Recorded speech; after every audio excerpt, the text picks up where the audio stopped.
Ladies and gentlemen, what you are about to view is snippets from the show Life Live It by Cedric and Alina. This shows air on Facebook every Sunday, 4 p.m. If you wish to listen to the entirety of the show, you may go to Cedric Williamson's Facebook page. We spoke on several topics, but this particular topic we shared on racial discrimination and how it exists, how it still exists, and in some countries that we are very familiar with, racial discrimination is alive and well. It's a popular speaker, professor dealing on black history. He's an American, Afro-American, and he shared with his viewers his experience as he visited China and Japan. Okay. He spoke of the high level of discrimination that continues in China as it relates to black people. Now, I know many Bahamians would have visited China, but some of the things that he shared, I have never heard it before. And it is recorded, and anyone wish to, I can forward it to anyone, but Facebook will not allow persons to use other persons' material. Neither will they would allow you to use other people's songs without the consent. So if persons are interested, you can hear his message on his experience in China and Japan. He said that many places black people could not go, and they made it very clear that black people is not allowed there. He spoke of several places where that took place. But one of the things that really bothered me as I began to think about that is to see that we in the Caribbean and even in America, we allow the Chinese so much leverage. You know, we are aware and we are noticing their practices. Yes. As Dr. Johnson mentioned, they do not hire persons from these countries, as he shared with them, even having control of Jamaica, Africa. Yes. He spoke of them, even the Bahamas. He talked about them taking the Bahamas. But there's some time ago, you want to say something? Go ahead. Yeah, there's some time ago, right in this same very room, while this was a TV room about 15 years ago, I began to outline to folks what the Chinese was doing. Well, if you remember, the Chinese, as a matter of fact, you may know or may not know, Chinese is communist. It's a communist country. So what happens is this: their people work for nickel and dime, but they allow a few people to make some money and to become millionaires and billionaires. There's the extreme rich and the extreme poor in China. Okay, and everybody operates almost like slaves. So what they were doing, as I said, I shared with folks, some of you be listening. The plans of China, China always, as many developed countries, they put together a 40-year plan, and then so they say where they want to be in 40 years, where they want to be in a Pacific time, and they begin taking baby steps towards that. But as far back as one can remember, when you see a Chinese, it was all about food. Okay? So the plan that China had, there were two plans. One was to plant their people throughout the world. And their research they would research these places, and whatever the needs are, they would supply these needs. But the food part of it was first. You have Chinese restaurants, Chinese. Every country you go in, the Chinese restaurant. And then what they would do, they would bring their people in, because if you're cooking Chinese food, the best people to cook Chinese food is the Chinese. Okay? So they brought them in, and every country accepted it and realized, hey, so they brought them in.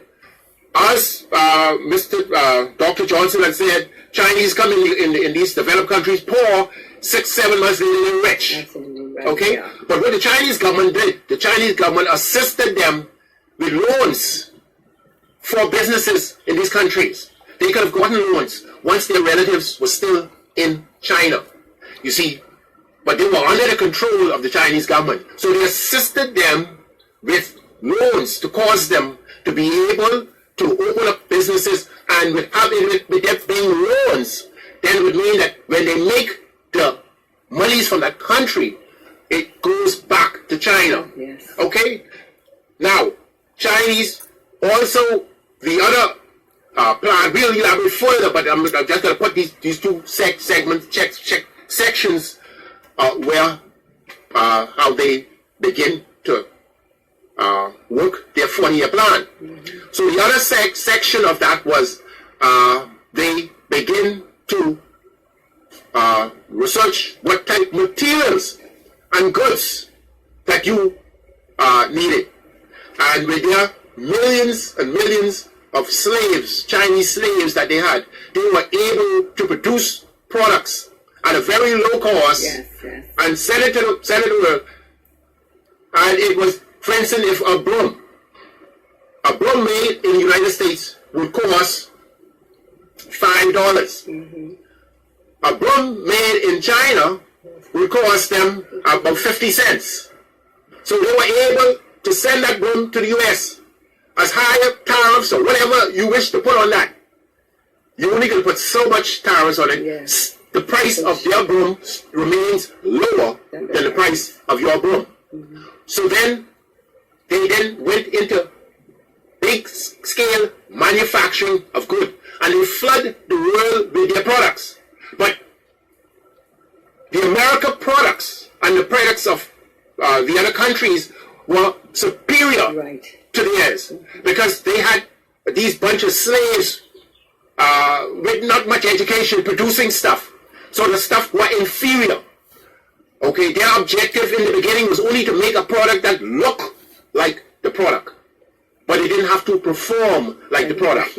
And so many people would have bought lots of their goods, only to find out that it was not all that. However, because of the cost, because there are times when you buy a particular tool, and you buy it and use it for a few minutes, and you never have use of it, so you didn't know that 5 more minutes of use of that tool, it would poof, would have gone dead. So they continue, and they got to a point where once it gave them a little bit of service, they didn't have a problem buying another one because it was cheap. So what I did then, that caused a lot. It cut the factories in the U.S. and other countries. It cut their work, the need for production down in their countries, and many countries and many factories in many of these first world countries were closed and shut down. But some of the smart, crafty factory owners, what they decided to do is to negotiate and discuss with the Chinese government to allow them to do business and to have the Chinese produce product in their country under their brand. And you're seeing now Japan and China with the vehicles. The Chinese making the same type of vehicle, Ford, Chinese Ford, Chinese Chevy, Chinese Volkswagen, Japanese Volkswagen.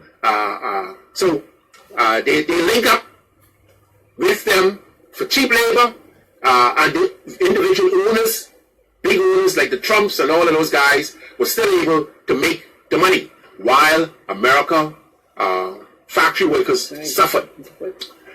But these are just a few steps into how the Chinese got where they are. Now the Chinese is in countries all over the world. That's right. And there are cells everywhere. And they're very crafty people. They keep out of your way. Okay? They don't capitalize on the country's benefits such as social services and stuff. They don't capitalize on that. They can get assistance from their own government for them to walk with dignity. Right. Okay? They don't shop in your shops. They don't be entertained by your form of entertainment. So even out of China, some of them still operate as slaves. Still in other countries as slaves. As you would remember, as the hotel, the Bama was being built, many of them took a bold step in protesting the fact that they were not getting their monies. And I'm sure that they paid a great price for that.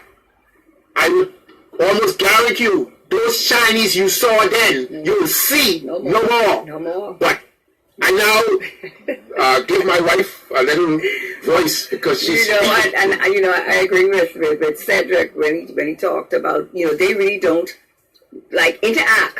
No. With Bahamians or whatever country they reside in. They don't interact with the natives of those countries. Or they're there, they render service. If they have a store, you go and they will communicate with you while you're there in the stores with them, right? But outside of that, you don't see them. Mm-hmm. You don't see them on holidays. You don't see them on weekends, other than if they're working.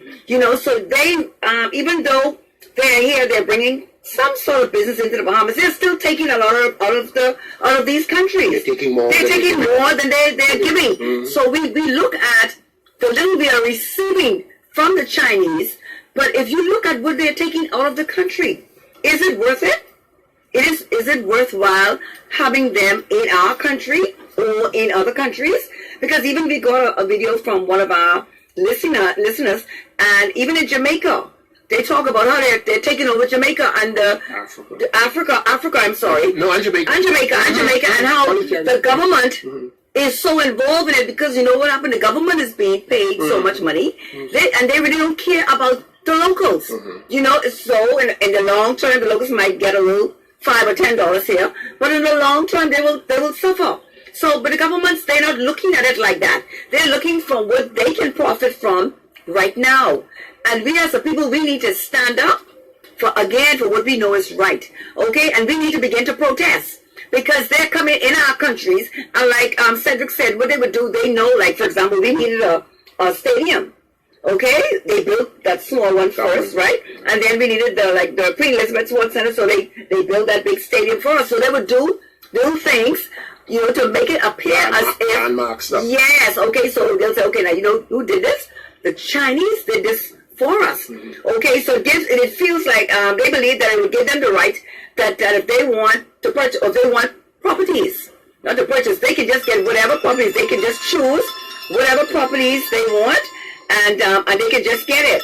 I am so sorry about that. Yes. I'm so sorry about that. Yeah. So, go ahead. So, I would encourage Bahamians to take a page from the Chinese book. Yes. Take a page from the Chinese book and see how they operate.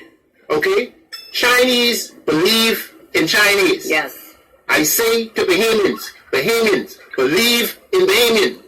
Okay? Absolutely. The Chinese government then they took it to another level where they begin to communicate now, where they are now communicating with country leaders. Right. Okay, and what they're doing now, as the wife was saying before her call came in, they are looking and asking you, what is it that you really, really need? Mm-hmm. Something that we can, whatever it is, they would do it as a monument, as a gift. Mm-hmm. Something that is going to have is going to give them a lot of mileage and respect. In Jamaica, they talk about this major roadway that the Chinese had given to them. Miles and miles of roads. And Jamaica, Trinidad, Barbados, all over. They go in. Because see, what happened now is all of these millions and billions that they've been sucking out of these countries now end up on the Chinese bank account. Absolutely. So the scale has tilted where the monies are now, all of the monies are in their hands, under their control.